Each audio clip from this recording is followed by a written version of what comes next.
Le monde du commerce vient de devenir beaucoup plus chaotique.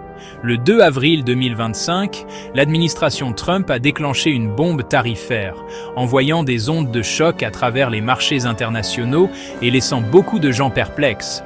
Que diable se passe-t-il ici? Ce n'était pas juste un petit ajustement ou une frappe ciblée. On parle ici d'une véritable offensive tarifaire, touchant des marchandises provenant de pratiquement tous les coins du monde. Cette décision a été accueillie avec un mélange de confusion, de colère et d'une bonne dose d'inquiétude. Alliés et rivaux s'efforcent d'évaluer les dégâts et de planifier leurs réactions. Une chose est sûre, ces droits de douane ne concernent pas seulement le commerce. Ils représentent un changement fondamental dans la politique économique américaine, susceptible d'avoir des conséquences considérables pour l'économie mondiale. Ça va être un parcours mouvementé. Alors, comment fonctionnent exactement ces nouveaux droits de douane? Imaginez un système à deux niveaux, comme un gâteau de mariage chic, sauf qu'au lieu d'un délicieux glaçage, il est recouvert de droits de douane. Le niveau inférieur, dont tout le monde reçoit une part, est un droit de douane de base de 10% appliqué à tous les produits importés, quelle que soit leur provenance. Oui, vous avez bien entendu, tout, de l'électronique chinoise au vin français, est maintenant un peu plus cher. Mais attendez, il y a plus.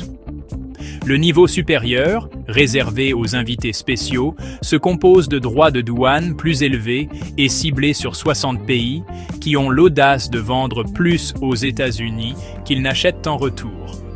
La Chine, le suspect habituel dans ces conflits commerciaux, est frappée d'un droit de douane conséquent de 54%. Pour ne pas être en reste, l'Union européenne est soumise à un droit de douane de 20%, tandis que d'autres partenaires commerciaux importants comme le Canada, la Corée du Sud et le Japon sont également confrontés à des taxes considérables. Cette approche à deux niveaux vise à réaliser deux choses. Premièrement, générer des revenus pour le gouvernement américain, car qui a besoin d'impôts quand on a des droits de douane? Et deuxièmement, faire pression sur les partenaires commerciaux, en particulier ceux qui ont d'importants excédents commerciaux avec les États-Unis, pour qu'ils fassent des concessions et ouvrent leur marché aux biens et services américains. Vous vous demandez peut-être, quel est le grand plan ici? Il y a sûrement une méthode à cette folie tarifaire? Eh bien, selon l'administration Trump, ces droits de douane font partie d'un plan directeur pour rendre sa grandeur à l'Amérique, du moins sur le plan économique. Le discours officiel est que ces droits de douane sont essentiels pour protéger les emplois américains, réduire le déficit commercial et restaurer la puissance manufacturière de l'Amérique. Trump et ses partisans soutiennent que des décennies de pratiques commerciales déloyales de la part d'autres pays ont érodé la production américaine, coûté des millions d'emplois et laissé les États-Unis avec un déficit commercial béant. Ces droits de douane, affirme-t-il, ne sont qu'un moyen de créer des conditions de concurrence équitables, de forcer les autres pays à respecter les règles et de ramener les emplois manufacturiers perdus. La question de savoir si ces droits de douane atteindront réellement ces objectifs ambitieux fait l'objet d'un débat intense.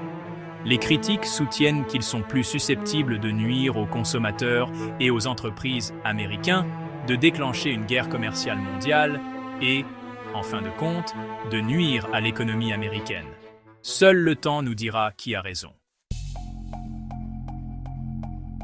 Ne nous leurrons pas.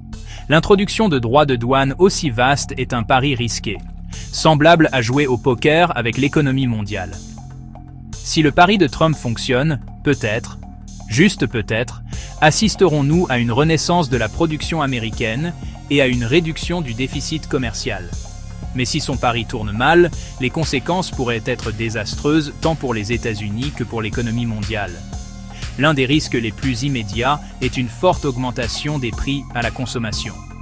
Les droits de douane sont essentiellement des taxes sur les marchandises importées et les entreprises répercuteront inévitablement ces coûts sur les consommateurs sous forme de prix plus élevés. Cela signifie que tout, des voitures et des appareils électroménagers aux vêtements et à la nourriture, pourrait devenir beaucoup plus cher pour les ménages américains. Une autre préoccupation majeure est le risque de représailles tarifaires de la part d'autres pays.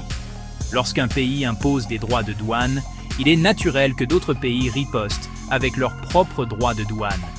Cela peut rapidement dégénérer en une guerre commerciale où chaque partie augmente sans cesse les droits de douane au détriment des entreprises et des consommateurs.